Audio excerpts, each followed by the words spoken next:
Welcome to A Guide to Every Deck in Modern. Today we're looking at Mono Red Prison.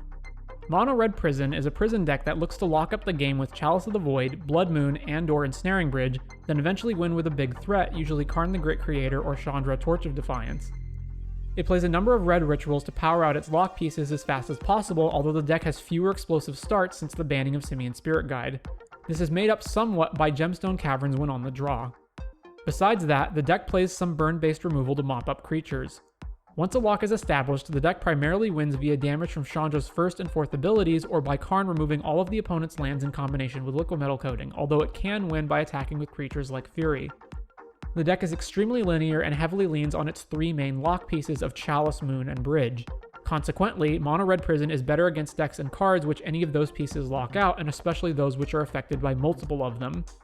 Naturally, it's also much worse against decks and cards where those pieces are ineffective, like certain combo decks and control decks, especially since they typically don't care about Chalice or Bridge and have many removal or counter spells.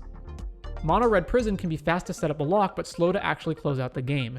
As a consequence, even decks its lock pieces affect can worm their way out of a bad situation and eventually make a comeback.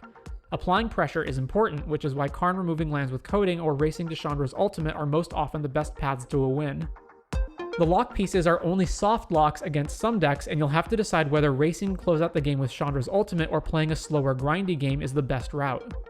Another way to win is by hiding behind Ensnaring Bridge, slowly accruing a board state more powerful than your opponent's, and then getting over the bridge either by drawing cards and waiting, or destroying it with a Braid or animating it with Karn and killing it with removal. Like with most Karn decks, the sideboard is slanted towards giving Karn wish targets and has few other options. What else it does have are usually additional threats for beating control decks since they're Prison's worst matchup. Sideboard games are usually much worse for Mono Red Prison since the jig is up and the opponent can play around or bring in answers to your lock pieces. An example is fetching basics early to get around Blood Moon. Tips and tricks. Baby Karn retrieves cards from exile, not just your sideboard. You can use things like Relic of Progenitus to get back important cards that have been exiled. Karn's wish targets are usually better off left in the sideboard, except in matchups where speed matters, for example, Tormod's Crypt against Dredge. If you're hiding behind Ensnaring Bridge, remember that Seasoned Pyromancer's trigger is mandatory and can potentially screw you over if you draw 2 lands or don't have the mana to cast the spells you draw. You can get around this problem with a discard outlet such as Magmatic Channeler. I hope you've enjoyed this look at Mono Red Prison. I want to thank my fellow players in the Magic community for whom sharing their experiences helps make these guides possible.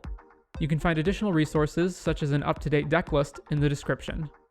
If you think I left out anything important or got something wrong, please leave your thoughts in the comments, and stay tuned to see what deck we look at next time.